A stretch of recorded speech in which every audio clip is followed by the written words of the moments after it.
Hi everybody. Well, I finally did the video and now I'm going to show you the garden. We finally finished it on Sunday. Everything is done. Thank you, Jesus. Jesus provided everything for the garden. There's no way I could have afforded it. Well, before we start the video, this is a good time to at least give you an idea of what is around this fountain. The fountain is really a beautiful gold flower pot that you set a pot down in. There's no hole in the bottom, of course. And we put some twigs across it so the birds wouldn't drown. We've had 5 birds drown in the last 2 years. So we put these twigs across it. And if they want a light on it, fine, but at least they won't drown. Now these red plants, they are bromeliads. This one right here is Prince Tut. It's a reed grass. It's a papyrus. I can't pronounce this, sorry. Papyrus, yeah. And this is white feather hosta. Sorry. My brain just quit on me. Sorry about that. All right, let's start the video.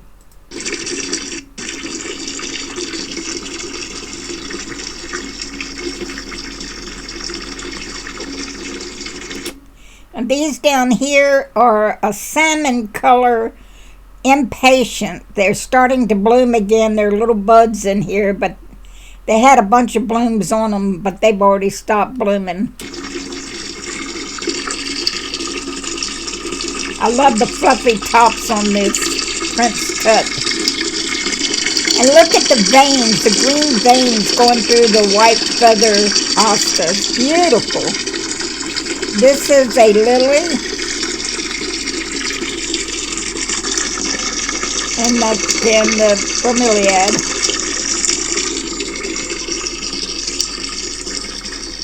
Now these are 3 arbors that I wasn't using. I needed something to give this blank wall a little more pizzazz. So I got some black zip ties and pieced these 3 together, and it turned out really good.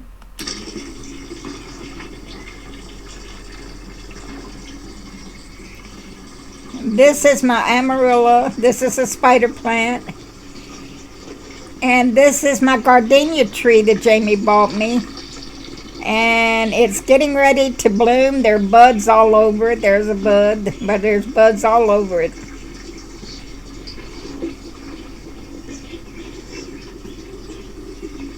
And this is a bedazzle hosta.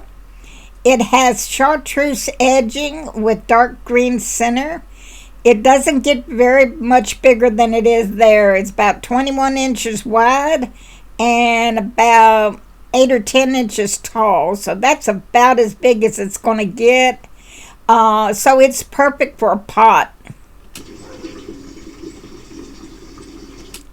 This is my birdhouse that I got at a thrift store last week. $6. I love those kinds of sales. This is a snake plant. And we put it in this beautiful container that's really meant for a candle holder. You put a candle down in there and it's supposed to reflect beautifully. But I thought it was just beautiful for the snake plant.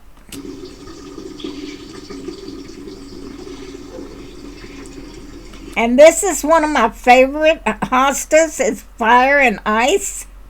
Again, this is a small hosta. It won't get very big. And it's an upright hosta. The others kind of flare out, but this one flares up. But I love all the variegation in it.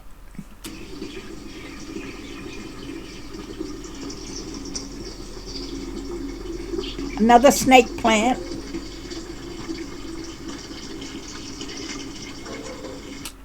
Now this is 2 coral bells. The one on the left, it's an orangish color. It's called pumpkin because the color is sort of like a pumpkin. The one on the right is black pearl, and it is black. There's another one out in the sitting area that you'll see shortly. But these are beautiful together. The black pearl accentuates the pumpkin. The pumpkin by itself looks like the plant is almost dead. But when you put it next to another color, you can see that it's not almost dead. That's just the color of it. Has little white flowers on it. Tiny little flowers. I don't know if you can even see it.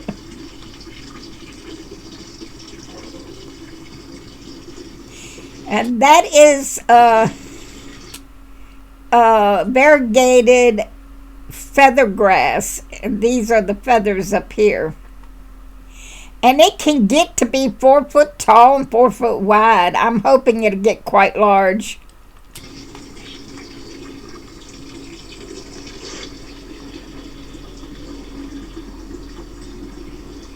That's a lily getting ready to bloom. This is a gold standard hosta. It's kind of like the opposite of the bedazzle. Here you've got the dark green edging with the chartreuse in the middle, while the bedazzle has a dark green in the middle and the chartreuse on the edge. And this is a medium-sized hosta. It won't get any bigger than this.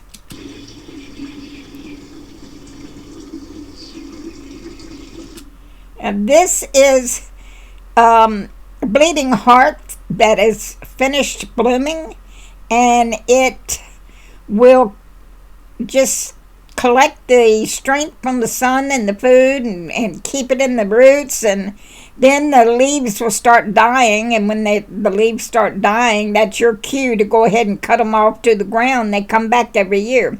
They're the earliest bloomers in the garden here. It's another hosta and my hydrangea. Now this hosta is a giant. I have already separated it twice. I gave my son a great big chunk out of it and another one. And the leaves are enormous. You can't really get the effect of how big those leaves are. But they are enormous. And this thing, because it was just divided, it's not as tall as it usually is. But it will get to be about 4 foot tall. And then it has those big, tall spikes of white flowers. Just wonderful.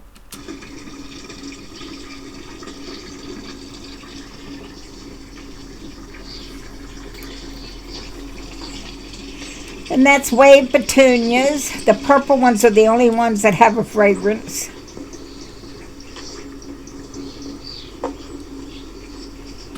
Now I want to stop here and show you a picture. Wait a minute. This is a Patriot hosta, my favorite hosta of all. Everybody has those, but you notice how the phlox here are very, very little blooms on them. Well, that's because they're past their blooming stage. This is them this spring, early spring. So you see, they did bloom beautifully, but they're past their stage now. And there's a Dusty Miller, and more petunias. And that's Purple Passion. It's still coming out of the ground, not very big yet. Now this is a lily that is brown in the middle and white on the edge. I'll do another video as things start to bloom, but it doesn't have a fragrance like the orange lilies have. I just love those Patriot hostas. They're my favorite. And this rose is very fragrant, but it doesn't like where it's at. And these, look how big this is. The sun's shining, so you might not be able to see it, but there you go. They haven't started budding yet. I was feeling around to see if I could feel any buds, and I didn't feel any. But it's a giant. So Jamie bought that for me years ago. Now, this is my Japanese maple tree. I call it my Jehovah Jireh tree. God provided. And this is the back side of it. Now, this spring, it had gotten so full that it lost its bonsai shape. And it being so full, you couldn't get any air going through the leaves. And you really need to do that or they will get sick. So about a week or a week and a half ago, I shaped it up. I love the bone structure of this, and so I shaped it up. I don't want it to get any taller than that. I want to keep the bonsai look. I think you have to shape it about every other year. And you can see the beautiful bones in this. I just love it. That's the bonsai look. I probably will do a little teeny bit more on it, but we'll see. Over here in the sitting area, the coreopsis are blooming. And we got some new flowers in here. This is a Garzania. It opens up when the sun is completely on it. It's like a daisy, I understand that it's a perennial in the deep south, but not here.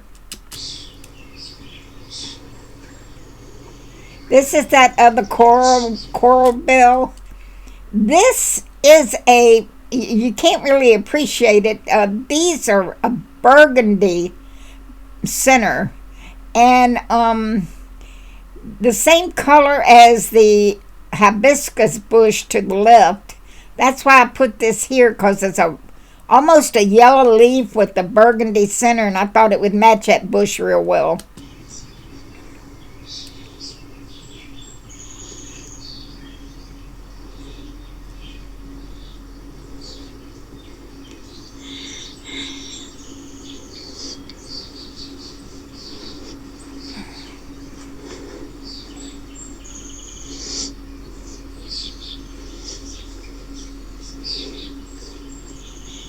That's a begonia,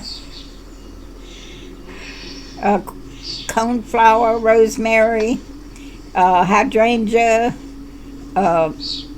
mandevilla, and these are the African irises that the Lord gave me. As God is my witness, I did not plant these. These are rhizomes, so no bird could have dropped them down here.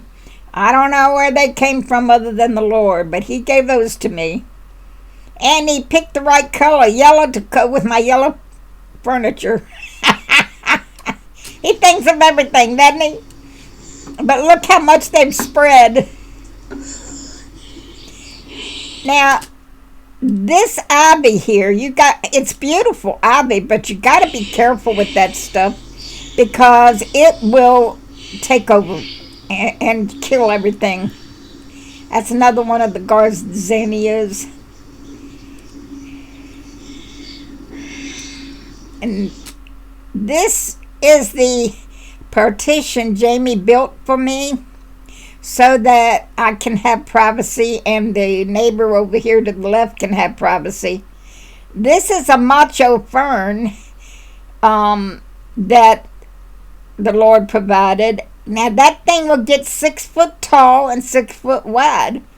So I put it on this side of the partition so that we both can feel some more security, because you can still see through these holes a tiny bit, even though you got to be at the right angle and really try hard, But I thought with this fern there, it would truly give her and I some privacy. Now, I know she wants her privacy because even though she has a picket fence there and you really can't see her when she's over there in her chair, but she puts a blanket up there because she feels exposed anyway. So that tells me that she really does not like being looked at when she's in the yard. So I have done this, have no privacy for the 6 years I've been here, but because I could feel that she was feeling very exposed, I said, I've been wanting this privacy thing up anyway. I'll go ahead and do it. And it cost a bunch, and I didn't know how we were going to do it because there's nothing to nail to.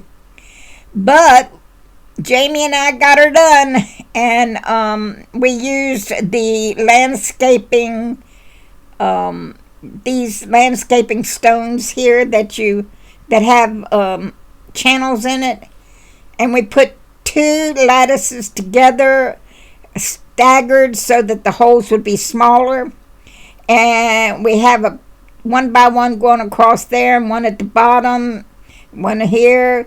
And then you just slide it down into these channels, and it's doing real well. Of course, we haven't had any horrible storms, but I don't think it'll go anywhere because we've got 4 blocks.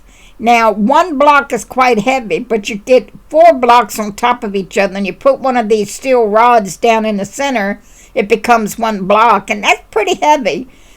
So, that's how we managed, not having anything to nail to. We still was able to do our partition, and Jamie did a fantastic job on that. I don't know how you think about it, but I think he did a fantastic job. Well, guys, there you have it. When things start to bloom, I will do another one, but I really appreciate you watching. And please leave your comments. I love your comments. All right. Bye-bye.